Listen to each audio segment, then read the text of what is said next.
Certainly back with Billy Squire and the Stroke. What's this? Not something from Adam and the Ants, is it? Oh, no, in fact, it's the Meatloaf album. Thank you very much. They'll do anything these days.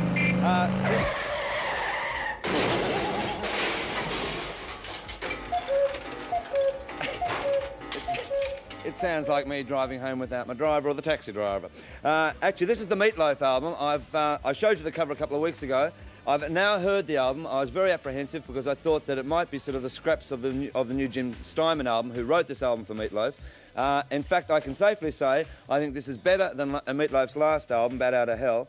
It's quite a superb album. Meatloaf is singing better than ever. There are some great tracks on this. I can congratulate not only Meatloaf, but Steinman for giving some superb songs to Meatloaf. You'll be very impressed with this album, and any of you freaks that were out there doing the Bat Out of Hell, you're going to love this one. I know one guy who's sort of...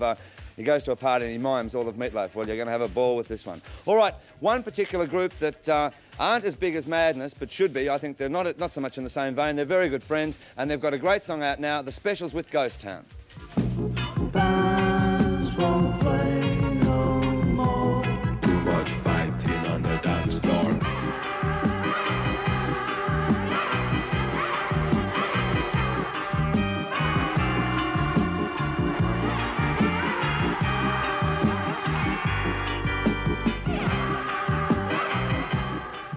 What an unreal group. Last week, of course, we had Mental as Anything on the show. They presented me with this album that had just been released called Cats and Dogs.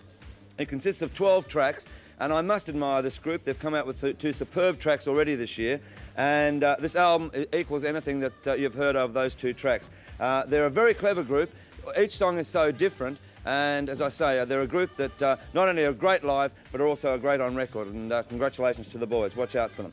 Okay, there's been a lot of revivals and a lot of instrumental revivals coming on the charts, especially in England, and this is no exception. It's not a complete instrumental, but it's a very interesting group. 999 with Obsessed.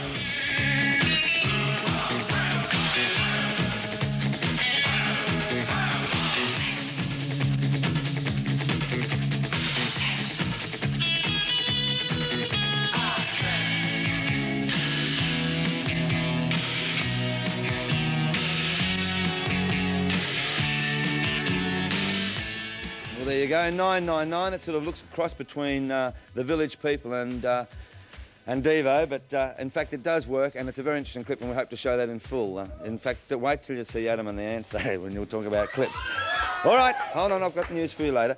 This particular group, they've always been a delight to have on the show, and I wish they'd come back because they'd really liven up these studios. This particular album of Rose Tattoo is a ripper. It's great rock and roll. And Angry has written most of the songs, or co-written most of the songs with the group, and I also must congratulate Vanda and Young, who I thought had lost the touch with rock and roll. They produced this album, and it's a great rock and roll album. As I said last week, they're doing big business in England and Europe, and I'm sure once they come back, they are going to rock these studios and rock Australia like mad. That's Angry and the boys with Rose Tattoo. All right, one particular group, Duran Duran with Planet Earth. Planet Earth was a bit of a sleeper because it was released in January and has only really become a hit just recently. I don't think they're going to have any problems with Careless Memories. It's the new single, and incidentally there is a long version of this one as well, already doing well in the dance places. Here is Duran Duran with Careless Memories. How could I let you go without some feeling, some extra sympathy following? Fear hangs a plane of gun smoke, drifting in our room.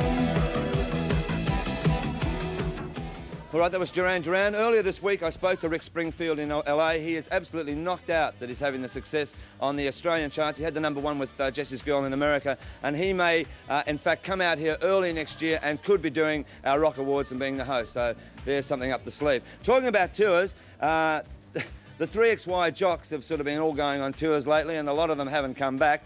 And I don't know why, because the station's top rating. But for one that did stay, just returned recently, here he is, John Peters, to give you a lot of tour dates. Take it over, John. Gee, thanks, Molly. Right. Leo Sayers coming. October 14, Sydney Capitol Theatre. October 17, Melbourne Festival Hall. Hobart West Point Casino on the 19th and 21st. 22nd and 24th at Alice Springs Casino. October 26th at the Adelaide Festival Theatre. And the 29th at the Perth Entertainment Centre. Doobie Brothers, October 24, Melbourne Festival Hall. The 28th, Adelaide Apollo Stadium, Brisbane Festival Hall on November 2nd, and the Hordern Pavilion in Sydney on the 4th of November. And finally, Kraftwerk, September 16 and 17, Sydney Capitol Theatre, and the 18th at Melbourne Princess Theatre. Okay, thanks very much, Johnny. Listen, one group that I keep talking about, they're going to tour here in February. They are without a doubt the hottest group around at the moment, and that's DEVO. I've been telling you about their forthcoming album. Well, here it is. It's about to be released. It's just simply called DEVO, and what a superb album this is. Now, I know I'm a bit of a DEVO freak, and I thought that this may be a disappointment. There are some great tracks on this. Beautiful World, which could possibly be the next single, which we played a little of a couple of weeks ago, is only one of the tracks. This is an amazing album. There's actually a bonus single in this, Working in the Coal Mine, which is actually a track they did for a film, and that is a bonus single in the States, and it's actually a single in itself and already in the charts. And you get a poster as well. There's a huge poster. But also there's this little bit of information which gives you all the details of all the things. A lot of people have been asking, where do you get your DEVO hat? Where do you get the T-shirts? Well, it's all there in this album, the information. So watch out for them. Now, next week we have Adam of Adam and the Ants comparing the show. Yes, indeed. Eat your heart out, somebody. Anyway, and Adam and the Ants will be, in fact, performing 2 numbers on the show next week, Ant Music, and their new single, Prince Charming. But to give you a taste, sit back, have a look at this film. All you movie buffs, get out and have a look at it as well. This goes over the top. Here is Adam and the Ants with Prince Charming.